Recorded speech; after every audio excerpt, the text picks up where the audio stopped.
ಶ್ರೀ ಗುರುಭ್ಯೋ ನಮಃ. ಹರಿ ಓಂ. ಗುರುದೇವೋ ಮಹಾದೇವೋ ಗುರುದೇವೋ ಸದಾಶಿವಃ. ಗುರು ಸಾಕ್ಷಾತ್ ಪರಬ್ರಹ್ಮ ತಸ್ಮೈ ಶ್ರೀ ಗುರವೇ ನಮಃ.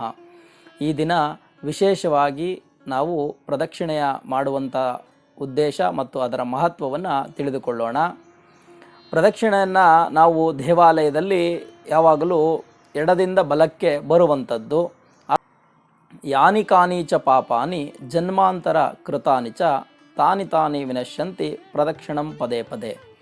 ಈ ಸ್ತೋತ್ರವನ್ನು ಹೇಳುತ್ತಾ ದೇವಾಲಯವಾಗಲಿ ಹಾಗೂ ತನ್ನನ್ನು ತಾನು ಪ್ರದಕ್ಷಿಣೆಯನ್ನು ಮಾಡುವುದಾಗಲಿ ಮಾಡಬೇಕು.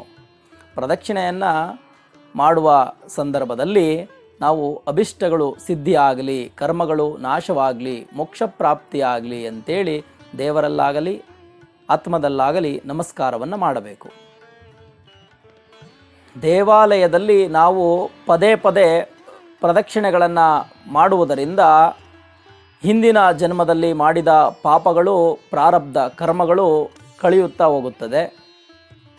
ಒಂದನೇ ಪ್ರದಕ್ಷಿಣೆಯನ್ನು ಮಾಡುವುದರಿಂದ ನಮಗೆ ಪಾಪಗಳು ನಾಶವಾಗುತ್ತದೆ, ಕರ್ಮಗಳು ನಾಶವಾಗುತ್ತದೆ.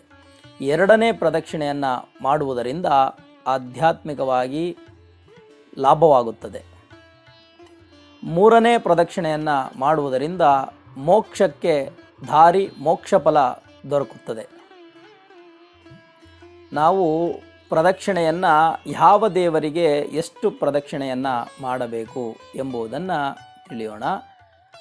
ಗಣಪತಿಗೆ 1 ಪ್ರದಕ್ಷಿಣೆ, ಸೂರ್ಯನಾರಾಯಣನಿಗೆ 2 ಪ್ರದಕ್ಷಿಣೆ, ಶಿವನಿಗೆ 3 ಪ್ರದಕ್ಷಿಣೆ, ವಿಷ್ಣು ದೇವಾಲಯದಲ್ಲಿ 4 ಪ್ರದಕ್ಷಿಣೆ ಹಾಗೂ ಅಶ್ವತ್ಥ ವೃಕ್ಷಕ್ಕೆ 7 ಪ್ರದಕ್ಷಿಣೆಯನ್ನು ನಾವು ಮಾಡಬೇಕಾಗುತ್ತದೆ.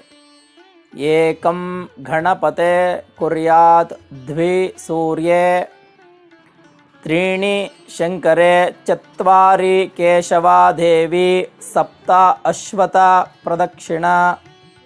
ಹೆಜ್ಜೆ ಸೇವೆಯನ್ನು ಮಾಡುವಾಗ ನಾವು ಮೊದಲನೇ ಹೆಜ್ಜೆ ಮಾನಸಿಕವಾಗಿ ನಾವು ಮಾಡಿರುವಂಥ ಕರ್ಮಗಳನ್ನು ನಿವಾರಣೆಯನ್ನು ಮಾಡುತ್ತದೆ. ಎರಡನೇ ಹೆಜ್ಜೆಯನ್ನು ನಾವು ಇಟ್ಟಾಗ ನಾವು ಮಾತಿನಿಂದ ಮಾಡಿದಂಥ ಕರ್ಮ ಫಲಗಳು ನಿವಾರಣೆಯಾಗುತ್ತದೆ. ಮೂರನೇ ಹೆಜ್ಜೆಯನ್ನು ನಾವು ಇಟ್ಟಾಗ ನಾವು ಶಾರೀರಿಕವಾಗಿ ಮಾಡಿದಂಥ ಕರ್ಮ ಫಲಗಳು ನಿವೃತ್ತಿಯನ್ನು ಹೊಂದುತ್ತದೆ. ದೇವಾಲಯದಲ್ಲಿ ನಾವು ಎಷ್ಟು ಪ್ರದಕ್ಷಿಣೆ ಮಾಡಿದರೆ ಯಾವ ಫಲಗಳು ವೃದ್ಧಿಸುತ್ತದೆ ಎಂದು ತಿಳಿಯೋಣ. ದೇವಾಲಯದಲ್ಲಿ 5 ಪ್ರದಕ್ಷಿಣೆಯನ್ನು ಮಾಡುವುದರಿಂದ ಜಯ ಲಭಿಸುತ್ತದೆ, ಅಂದರೆ ವಿಜಯ ಪ್ರಾಪ್ತಿಯಾಗುತ್ತದೆ. ದೇವಾಲಯದಲ್ಲಿ 7 ಪ್ರದಕ್ಷಿಣೆಯನ್ನು ಮಾಡುವುದರಿಂದ ಶತ್ರುನಾಶವಾಗಿ ಶತ್ರುವಿನಿಂದ ಮುಕ್ತಿ ಸಿಗುತ್ತದೆ. 9 ಬಾರಿ ಪ್ರದಕ್ಷಿಣೆಯನ್ನು ಮಾಡುವುದರಿಂದ ಸಂತಾನ ಪ್ರಾಪ್ತಿಯಾಗುತ್ತದೆ. 11 ಬಾರಿ ಪ್ರದಕ್ಷಿಣೆಯನ್ನು ಮಾಡುವುದರಿಂದ ಆಯುಷ್ಯ ವೃದ್ಧಿಸುತ್ತದೆ. 13 ಬಾರಿ ಪ್ರದಕ್ಷಿಣೆಯನ್ನು ಮಾಡುವುದರಿಂದ ಧನ ಪ್ರಾಪ್ತಿಯಾಗುತ್ತದೆ, ಇಷ್ಟಾರ್ಥಗಳು ಲಭಿಸುತ್ತದೆ, ವ್ಯವಹಾರಗಳು ವೃದ್ಧಿಯಾಗುತ್ತದೆ. 19 ಬಾರಿ ಪ್ರದಕ್ಷಿಣೆಯನ್ನು ಮಾಡುವುದರಿಂದ ರೋಗ ರುಜಿನಗಳು, ಅಕಾಲ ಮೃತ್ಯುಗಳು, ಕಾಯಿಲೆಗಳು, ದೀರ್ಘಕಾಲ ವ್ಯಾಧಿಗಳು ಶಮನವಾಗುತ್ತದೆ. ದೇವಾಲಯಗಳಲ್ಲಿ ಬೆಳಗಿನ ಜಾವ ಪ್ರದಕ್ಷಿಣೆಯನ್ನು ಮಾಡಿದರೆ ರೋಗಗಳು ಪಾಪಕರ್ಮಗಳು ಕಳೆಯುತ್ತದೆ.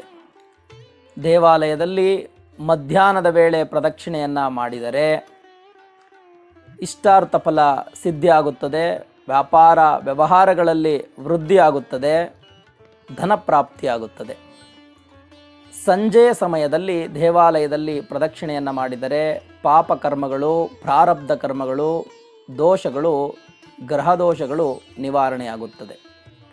ರಾತ್ರಿ ವೇಳೆಯಲ್ಲಿ ದೇವಸ್ಥಾನಕ್ಕೆ ಪ್ರದಕ್ಷಿಣೆಯನ್ನು ಮಾಡಿದರೆ ಮೋಕ್ಷ ಪ್ರಾಪ್ತಿಯಾಗುತ್ತದೆ, ಜೀವನದಲ್ಲಿ ಯಶಸ್ಸು ಸಿಗುತ್ತದೆ. ಇನ್ನು ಹೆಚ್ಚಿನ ಮಾಹಿತಿಗಾಗಿ ಹಾಗೂ ತಮಗೆ ಯಾವ ವಿಚಾರದ ಬಗ್ಗೆ ತಿಳಿದುಕೊಳ್ಳುವ ಆಸಕ್ತಿ ಇದೆಯೋ ಆ ವಿಚಾರವನ್ನು ಕಮೆಂಟ್ ಬಾಕ್ಸ್ನಲ್ಲಿ ಕಮೆಂಟ್ ಮಾಡಿ, ಶೇರ್ ಮಾಡಿ, ಲೈಕ್ ಮಾಡಿ, ಸಬ್ಸ್ಕ್ರೈಬ್ ಮಾಡಿ. ನಮಸ್ತೆ.